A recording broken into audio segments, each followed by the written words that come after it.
श्री राम आप सभी को। इट्स मेदास माइंड के सब्सक्राइबर, आई होप आप सब ठीक हैं, सुरक्षित हैं और सेफ हैं। भयंकर गर्मी पड़ रही है मानसून के महीने में, हम सभी जानते हैं। भयंकर वाली गर्मी पड़ रही है, भयंकर मतलब कोई हद ही नहीं है उसकी। तो खैर कि अब हम लोगों ने देखा कि कोविड केसेस भी काफ़ी कम होते गए हैं। जिस स्टेज से हम लोग थे, जो स्टेज पे हम लोग थे, वो स्टेज अब धीरे धीरे कवर हो रही है। अभी तक हालांकि ख़त्म नहीं हुई है और ख़त्म इतनी जल्दी होगी भी नहीं कोविड की सिचुएशन। बट हम लोग को सेफ्टी बनाए रखना है और जो भी गाइडलाइन सेट कर रही है गवर्नमेंट, उसको फॉलो करना है। मास्क और सैनिटाइज़र और डिस्टेंस तो अब ये कॉमन चीज़ हो चुकी है, अब ये बोलने वाली बात नहीं है। हम लोग को ध्यान रखना होगा, अपना भी और अपने फैमिली का भी और अपने आसपास के लोगों का भी। कोई अगर गलती कर रहा है तो आप उसको बोलिए, नहीं समझता है तो फिर वो उसकी मिस्टेक, आप उसके पीछे नहीं पड़ सकते। क्योंकि कई बार ऐसा होता है कि आप लोग को लगता है कि हम सही कर रहे हैं, बट वो सामने वाला कुछ और जोन में होता है और वो कुछ और एक्शन ले सकता है। सो एक बार बोलो, दो बार बोलो, नहीं सुन रहा है ठीक है भाई, तू मत करे, मैं तो कर रहा हूँ, मैं दूर बैठ रहा हूँ। मैं बस में ट्रैवल करता हूँ, मैं बस में बोल देता हूँ लोगों को कि मास्क लगा लो, नहीं सुनते, मैं सीट चेंज करके अपनी जगह बैठ जाता हूँ और मैं बोल देता हूँ कि यहाँ बैठना है तो मास्क लगा के बैठ, नहीं तो उतर जा बस। मैं कंडक्टर को बोल देता हूँ, बुरा लगे तो खैर आज का हमारा टॉपिक जो है वो थोड़ा सा अलग है। हालांकि मेरे मोस्टली टॉपिक में मैं कुछ चीज़ें किड्स के लिए भी बोलता हूँ, बट आज का टॉपिक थोड़ा सा अलग है। आज का टॉपिक है Bollywood exposing versus real exposing. हमने देखा बॉलीवुड मूवीज़ में जो एक्ट्रेस होती हैं, जो जिस तरीके का ड्रेसअप होता है, जो हमने उनके फ़ोटोशूट्स देखे हैं, जो भी चीज़ें होती हैं वो सब एक रियल लाइफ होती है, वो एक अलग लेवल की हो जाती हैं। जो बॉलीवुड एक्ट्रेस को अगर आप फॉलो कर रहे हैं, चाहे वो श्रद्धा कपूर हो, कियारा आडवाणी हो, दीपिका पादुकोण हो, एक्सेट्रा, जिसको भी आप फॉलो कर रहे हो, जिसकी भी जो भी फेवरेट एक्ट्रेस है, बट वही चीज़ जब आप रियल लाइफ में देखते हैं तो वो बॉलीवुड एक्ट्रेस की तरह नहीं होती है।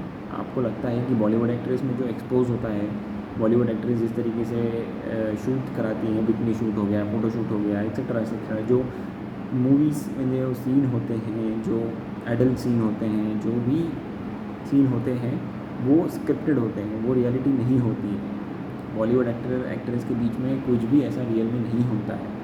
अगर आप मूवी का बिहाइंड द सीन देखेंगे तो आपको समझ में आएगा कि वो बहुत स्क्रिप्टेड तरीके से, बहुत ही अलग तरीके से उसको परफॉर्म किया जाता है। जो 21 सीन भी होता है ना बॉलीवुड में, वो भी रियल नहीं होता है, वो भी बहुत अलग तरीके से उसको प्रेजेंट किया जाता है। बिहाइंड द सीन अगर आप देखना चाहें तो आप गूगल पे या यूट्यूब पे सर्च करके देखें कि behind the scene of this particular movie. आप अमेरिकन पाई का देख लीजिए, आप जो गेम्स ऑफ थ्रोन है वो उसका देख लीजिए, आप प्रिंस का देख लीजिए, प्रिंस मूवी है एक। और बहुत सी हॉलीवुड मूवीज़ के तो अधिकतर अगर आप हॉलीवुड मूवी के बिहाइंड द सीन आप देखेंगे ना तो आप यकीन नहीं मानेंगे कि जो सीन कैमरे के सामने दिखाया जा रहा है और जो कैमरे के पीछे उसको क्रिएट कर दिया है वो बहुत अलग होता है। अब हम बात करें कि बॉलीवुड एक्ट्रेस को देखकर जो हमारे स्टार्स हैं, जो सोशल साइट के स्टार हैं, चाहे वो इंस्टाग्राम के हो, चाहे मिक्स टकाटक के हो, टिकटॉक के हो, जोश के हो, मौज के हो, जितने भी हों, तो उसमें भी मैंने देखा है कि बहुत से ऐसे वो क्रिएटर हैं जो इस चीज़ों को प्रमोट कर रहे हैं, उन चीज़ों को प्रमोट कर रहे हैं और फिर उन चीज़ों को प्रमोट करने पर फिर उन लोग को उस तरीके के कमेंट्स मिलते हैं, तो फिर वो लोग चिढ़ जाते हैं। ऐसे बहुत से लोग हैं जो उसमें आपको उस टाइप के लोग मिल जाएंगे जो एक्सपोज करने में पीछे नहीं हटते। एंड डजंट मीन कि फीमेल्स ही हैं, मेल्स भी हैं जो एक्सपोज करने में पीछे नहीं हटते हैं, वो अलग तरीके से एक्सपोज करते हैं। तो यार एक चीज़ आप समझो कि जो बॉलीवुड एक्ट्रेस करती हैं उसके लिए उनको अमाउंट मिलता है और वो एक कंडीशन के अंडर में रहकर, वो एक गाइडलाइन के अंडर में रहकर, या फिर वो एक एक्सपर्ट के अंडर में रहकर वो चीज़ें करती हैं। अगर आप मूवीज़ में सेक्स सीन, एडल्ट सीन देखते हैं, सेक्स से रिलेटेड कोई चीज़ें देखते हैं जो सेफ्टी पर्पस दिखाई जाती है, तो वो रियलिटी नहीं होती है। आपको वो कैमरे के सामने बेवकूफ़ बनाया जाता है कि हाँ ये चीज़ें क्रिएट हो रही हैं, चाहे वो फाइटिंग सीन हो, चाहे वो एक्शन सीन हो, चाहे वो रोमांटिक सीन हो, चाहे वो एनी ऑफ द सीन हो, that is not real, that's only happen behind the camera, और उसको अलग तरीके से परफॉर्म किया जाता है। मैंने एक मूवी में देखा था कि उसमें किस सीन होता है कपल के बीच में, तो जो कपल होता है, मतलब जो मेल होता है, वो ऐसे खड़ा रहता है, मतलब इस पोज में रहता है, इनका इस पोज में किसिंग सीन होता है। तो क्या किया जाता है कि क्या यहाँ पर एक ये खड़ा हुआ है, एक ऑब्जेक्ट खड़ा हुआ है, मतलब मेल खड़ा हुआ है। मान लीजिए मैं एक मेरी जो है वो एक्टर हूँ, वो वाला मैं मेल ऑब्जेक्ट हूँ। अब मेरे सामने फीमेल ऑब्जेक्ट की जगह पे क्या रखा जाएगा, एक बड़ा सा वो रखा जाएगा, फ्रूट रख देंगे, वाटरमेलन रख देंगे, या किसी भी एक बॉल को रख देंगे ताकि उस सीन को वहाँ पर रखा जाए। इतने डिस्टेंस में उसको रखा जाता है। फिर फीमेल एक्ट्रेस को बोला जाता है कि अब आपको भी यही सीन परफॉर्म करना है। तो जब वो फीमेल वो सीन परफॉर्म करती है, तो उसको इतने डिफरेंस में, मतलब अगर आप समझे, इतने डिफरेंस में उस सीन को क्रिएट किया जाता है। ना तो फीमेल मेल को टच करेगी, ना मेल फीमेल को टच करेगा। भले ही उनके बीच में कितनी भी बॉन्डिंग क्यों ना हो, भले ही वो कोई भी एक्टर भी ना हो, वरुण धवन, श्रद्धा कपूर हो, या फिर आदित्य रॉय कपूर, आलिया भट्ट हो, या कोई भी हो, भले ही कितनी भी बॉन्डिंग हो, वो रियलिटी में किस नहीं करते हैं। ये सब एक स्क्रिप्टेड चीज़ें होती हैं। तो ये स्क्रिप्टेड चीज़ों का उनको पैसा मिलता है, इसलिए वो लोग करते हैं। रियलिटी नहीं होती ये चीज़ें। आप लोग को जो बेवकूफ़ बनाया जाता है ना मूवीज़ के अंदर, वैसे भी आजकल तो बॉलीवुड मूवी का क्रेज़ ख़त्म होता दिख रहा है। हम लोग जानते हैं क्यों ख़त्म होता दिख रहा है, हमारे सुशांत भैया के लिए। अब सुशांत सर को शायद पद्म भूषण भी मिलने वाला है। अलग हो गया वो तो सब, जो चला गया आदमी चला गया, वो वापस नहीं आएगा। तो जो हम लोग सुशांत सर की मूवी को देख लें, अगर सुशांत सर ने मूवी की थी शुद्ध देसी रोमांस, स्टार्टिंग में परिणीति चोपड़ा और वानी कपूर थे उसमें, तो उसमें मैक्सिमम ऐसे सीन को प्रेजेंट किया गया था, वो रियल नहीं था। उन्होंने खुद ने बताया था उस चीज़ को कि मूवीज़ के अंदर जो चीज़ क्रिएट की जाती है वो सीरियल में नहीं कर सकते, इसलिए मूवी में उसको अलग लेवल पर क्रिएट करते हैं। सीरियल में भी आजकल हालांकि रोमांटिक सीन आते हैं, किसिंग सीन आते हैं, बट वो एक अलग तरीके से उसको परफॉर्म किया जाता है। तो जो फिल्म मेकिंग का कोर्स करते हैं, जो फिल्म मेकिंग में अपना करियर बनाना चाहते हैं, कैमरा हैंडलिंग में, कैमरा प्रेजेंटिंग में और सीन क्रिएट करने में, एडिटिंग में, तो उनको ये चीज़ें अच्छे समझ में आएंगी। अगर आप लोग के किसी कॉन्टैक्ट में ये लोग हैं तो आप उनसे पूछिएगा कि भाई कैसे ये होता है, या आप किसी भी कास्टिंग डायरेक्टर से, या फिर आप किसी भी डायरेक्टर से अगर आप कभी लाइव सेशन का अटेंड करते हैं, तो उनसे अगर आप ये चीज़ें पूछेंगे तो वो आपको अलग तरीके से समझाएंगे। तो ये तो हो गई बॉलीवुड एक्सपोजिंग के बाद। अब रियल एक्सपोजिंग में मैंने आपको बताया कि स्टार, अब रियल एक्सपोजिंग के अलावा ऐसा नहीं कि ये सिर्फ सोशल ऐप पर ही आपको दिखेगी। कई बार ऐसी चीज़ें होती हैं हम लोग के लाइफस्टाइल में कि हम लोग डेली में ट्रैवल करते हैं, तो ऑब्वियसली बात है कि फीमेल्स भी होंगी वहाँ पे उस प्लेस पे, वो भी अपनी लाइफस्टाइल को एंजॉय करेंगी, अपने तरीके से एंजॉय करेंगी। तो कई बार क्या होता है कि लोग फीमेल एक्ट्रेस को जो है एक दूसरे लेवल की चीज़ें समझ लेते हैं। फीमेल एक्ट्रेस हैं या फीमेल्स हैं, कॉमन फीमेल जो होती हैं, मतलब हालांकि फीमेल वुमेन जो है वो कॉमन नहीं होती है, वो बहुत स्ट्रांग होती हैं, आई एग्री। वो जो करती हैं वो हम में से किसी के बस की बात नहीं है।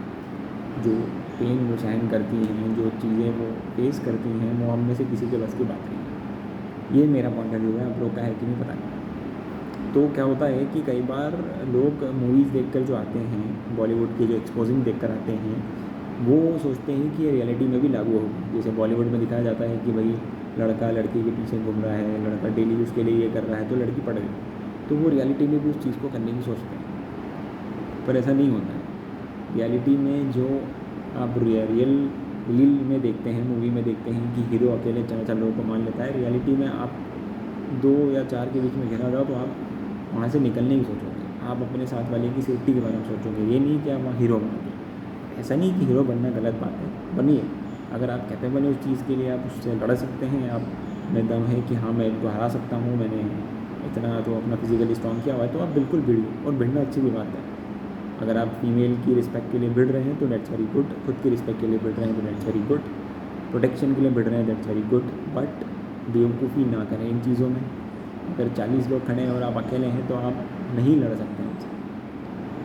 अगर ये जो बॉलीवुड एक्टर को अगर यहाँ नीचे उतार दिया जाए ना, उनसे नहीं बनेगा ये, क्योंकि उनको बॉडीगार्ड की आदत है, उनको स्क्रिप्टेड चीज़ों की आदत है, वो रियलिटी में फाइट नहीं कर सकते। रियलिटी में वो एक चाटा भी नहीं मार सकते हैं, क्योंकि वो उनको बहुत भारी पड़ जाता है।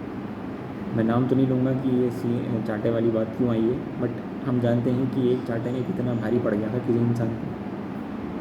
तो खैर वो सब पुरानी चीज़ें होगी। मेरा मुद्दा यही है कि प्लीज़ बॉलीवुड के एक्सपोजिंग को रियल लाइफ में अप्लाई ना करें। जो कमेंटबाजी आप लोग करते हैं लड़कियों को देखकर, उनके कपड़ों को देखकर। अरे यार वो शॉर्ट्स पहन रही हैं, वो कुछ भी टाइप की ड्रेस पहन रही है, वो उनकी मर्ज़ी है, उनका पैसा है, उनका स्टाइल है, वो कुछ भी करें। उन्हें एक्सपोज करना है, उन्हें नहीं करना है, उनको दिखाना है या उनको वहाँ जाना है, उनको ये खाना है, उनको वो करना है, दैट्स देयर लाइफ। हमें कोई राइट नहीं है किसी की लाइफ में बगैर परमिशन के इंटरफेयर करने का, और ना ही उनको परेशान करने का। तो ये जो एक्सपोजिंग वाली चीज़ें होती हैं, ये हम सबके इसमें डेली लाइफ में होती है। तो हमें इन चीज़ों को अवॉइड करना है और इन चीज़ों से दूर रहना है, क्योंकि ये हमारे घर के संस्कारों को भी क्रिएट करती है कि हम किस संस्कार में बड़े हुए हैं। अगर हम राह चलती लड़कियों को कमेंटबाजी करेंगे या फिर उनको गंदी गंदी कमेंट्स करेंगे, तो ये हमारे घर के संस्कार हमें बता देंगे। कल को हमारे साथ भी ये हो सकता है, कल को हमारी बहन बेटियों के साथ हो सकता है। तो इतना वेट क्यों करें कि हमारी बहन बेटियों के साथ हो, फिर हमको रियलाइज़ हो। बॉलीवुड की एक्सपोजिंग को बॉलीवुड तक ही रहने दीजिए, रियल लाइफ की एक्सपोजिंग को रियल लाइफ तक ही रहने दीजिए। रियल लाइफ में जो चीज़ें हो रही हैं उसको रियलिटी के साथ पेश करिए, स्क्रिप्टेड चीज़ों पर भरोसा मत करिए, ठीक है। और बाकी तो आप लोग समझदार हैं। और अगर किसी को मुझसे कांटेक्ट करना है तो आप मेरी इंस्टाग्राम आईडी पे कांटेक्ट कर सकते हैं। मेरे यूट्यूब चैनल पर मेरी मेल आईडी भी मेंशन है, आप उस पर भी कांटेक्ट कर सकते हैं। हम लोग ने एक कुछ और भी काम स्टार्ट किया है, हम लोग पेड प्रमोशन भी स्टार्ट कर रहे हैं इंस्टाग्राम पे। तो अगर आप लोग चाहें तो उस चीज़ पर भी मुझे कमेंट कर सकते हैं। मेरी मेल आईडी दी हुई है, मैं आपको उसमें प्रॉपर कोटेशन दूंगा। वेरी मिनिमम रेट पर रहेगा, कोई ज़्यादा महंगा नहीं रहेगा। और वेक्टर की डिज़ाइनिंग का वर्क भी मैं करता हूँ। तो जो भी रिक्वेस्ट हो आप लोग प्लीज़ मेरी इंस्टाग्राम आईडी HMHarsh2804 पर मुझसे कनेक्ट होइए और मुझे ऑर्डर करिए, मैं आपको टाइम पर डिलीवर करूँगा, ठीक है। बाकी तो भूमिका दी को सपोर्ट करते रहिए और बस। और हाँ, भूमिका दी का मैंने लास्ट वीडियो देखा, उसमें मिठाई उनके साथ वापस आ गई, जो कि बहुत ही क्यूट है, बहुत क्यूट गर्ल है वो, छोटी सी बहुत, बट बहुत मैच्योर, बहुत टैलेंटेड है वो, गाना अच्छा गाती हैं वो। और मेरी बात तो नहीं हुई उनसे कभी, बट दीदी ने बताया मुझे बहुत सी बार उनके बारे में। तो थैंक यू सो मच मिठाई कि आप लोग वापस दीदी के पास आ गए उनका ध्यान रखने के लिए। एंड दी आप अपना ध्यान रखिए और मैं भी आपसे कांटेक्ट नहीं करूँगा। बाकी तो ध्यान रखिए अपना, सभी सेफ रहिए। जय हिंद।